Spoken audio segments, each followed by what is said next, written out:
Yohanes pasal 5. Penyembuhan pada hari Sabat di kolam Betesda.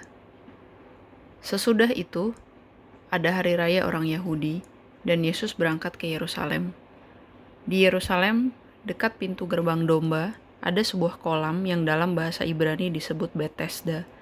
Ada 5 serambinya. Dan di serambi-serambi itu berbaring sejumlah besar orang sakit. Orang-orang buta, orang-orang timpang, dan orang-orang lumpuh yang menantikan goncangan air kolam itu. Sebab sewaktu-waktu turun malaikat Tuhan ke kolam itu dan menggoncangkan air itu. Barang siapa yang terdahulu masuk ke dalamnya sesudah goncangan air itu, menjadi sembuh apapun juga penyakitnya. Di situ ada seorang yang sudah 38 tahun lamanya sakit. Ketika Yesus melihat orang itu berbaring di situ, dan karena ia tahu bahwa ia telah lama dalam keadaan itu, berkatalah ia kepadanya, "Maukah engkau sembuh?" Jawab orang sakit itu kepadanya, "Tuhan, tidak ada orang yang menurunkan aku ke dalam kolam itu apabila airnya mulai goncang. Dan sementara aku menuju ke kolam itu, orang lain sudah turun mendahului aku." Kata Yesus kepadanya, "Bangunlah, angkatlah tilammu dan berjalanlah." Dan pada saat itu juga sembuhlah orang itu, lalu ia mengangkat tilamnya dan berjalan. Tetapi hari itu hari Sabat. Karena itu orang-orang Yahudi berkata kepada orang yang baru sembuh itu, "Hari ini hari Sabat, dan tidak boleh engkau memikul tilammu." Akan tetapi ia menjawab mereka, "Orang yang telah menyembuhkan aku, dia yang mengatakan kepadaku, angkatlah tilammu dan berjalanlah." Maka mereka bertanya kepadanya, "Siapakah orang yang berkata kepadamu, angkatlah tilammu dan berjalanlah?" Tetapi orang yang baru sembuh itu tidak tahu siapa orang itu, sebab Yesus telah menghilang ke tengah-tengah orang banyak di tempat itu. Kemudian Yesus bertemu dengan dia dalam bait Allah lalu berkata kepadanya, "Engkau telah sembuh, jangan berbuat dosa lagi, supaya padamu jangan terjadi yang lebih buruk."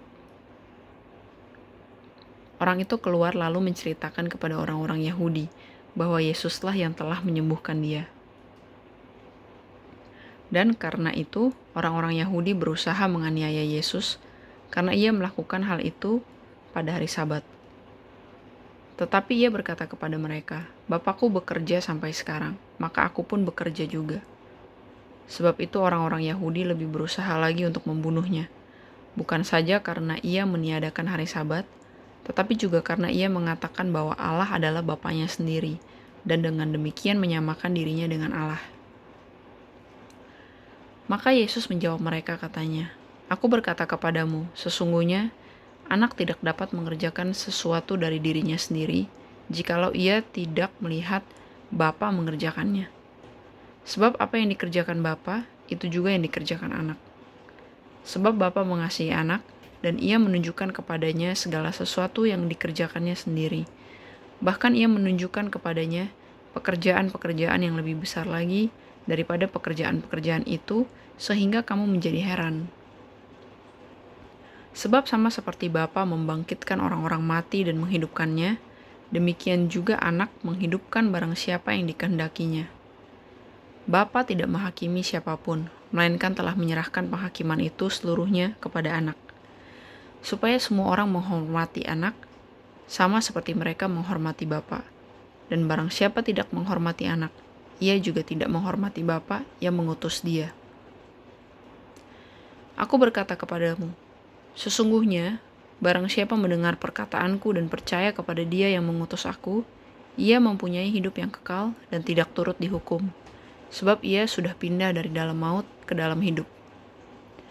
Aku berkata kepadamu, sesungguhnya saatnya akan tiba dan sudah tiba, bahwa orang-orang mati akan mendengar suara Anak Allah, dan mereka yang mendengarnya akan hidup. Sebab sama seperti Bapa mempunyai hidup dalam dirinya sendiri, demikian juga diberikannya anak mempunyai hidup dalam dirinya sendiri. Dan ia telah memberikan kuasa kepadanya untuk menghakimi, karena ia adalah anak manusia. Janganlah kamu heran akan hal itu, sebab saatnya akan tiba bahwa semua orang yang ada di dalam kuburan akan mendengar suaranya. Dan mereka yang telah berbuat baik akan keluar dan bangkit untuk hidup yang kekal. tetapi mereka yang telah berbuat jahat akan bangkit untuk dihukum. Aku tidak dapat berbuat apa-apa dari diriku sendiri. Aku menghakimi sesuai dengan apa yang aku dengar, dan penghakimanku adil, sebab aku tidak menuruti kehendakku sendiri, melainkan kehendak Dia yang mengutus aku. Kalau aku bersaksi tentang diriku sendiri, maka kesaksianku itu tidak benar. Ada yang lain yang bersaksi tentang aku, dan aku tahu bahwa kesaksian yang diberikannya tentang aku adalah benar. Kamu telah mengirim utusan kepada Yohanes, dan ia telah bersaksi tentang kebenaran. Tetapi aku tidak memerlukan kesaksian dari manusia. Namun aku mengatakan hal ini supaya kamu diselamatkan. Ia adalah pelita yang menyala dan yang bercahaya, dan kamu hanya mau menikmati seketika saja cahayanya itu.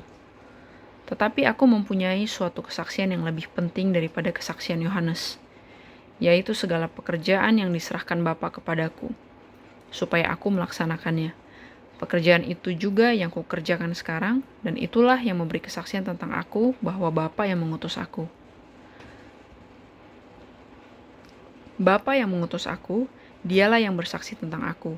Kamu tidak pernah mendengar suaranya, rupanya pun tidak pernah kamu lihat, dan firman-Nya tidak menetap di dalam dirimu, sebab kamu tidak percaya kepada Dia yang diutusnya. Kamu menyelidiki kitab-kitab suci, sebab kamu menyangka bahwa olehnya kamu mempunyai hidup yang kekal. Tetapi walaupun kitab-kitab suci itu memberi kesaksian tentang aku, namun kamu tidak mau datang kepadaku untuk memperoleh hidup itu. Aku tidak memerlukan hormat dari manusia, tetapi tentang kamu memang aku tahu bahwa di dalam hatimu kamu tidak mempunyai kasih akan Allah. Aku datang dalam nama Bapakku, dan kamu tidak menerima aku. Jikalau orang lain datang atas namanya sendiri, kamu akan menerima dia. Bagaimanakah kamu dapat percaya? Kamu yang menerima hormat seorang dari yang lain dan yang tidak mencari hormat yang datang dari Allah yang Esa? Jangan kamu menyangka bahwa aku akan mendakwa kamu di hadapan Bapa.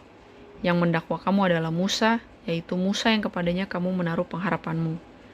Sebab jikalau kamu percaya kepada Musa, tentu kamu akan percaya juga kepadaku, sebab ia telah menulis tentang aku.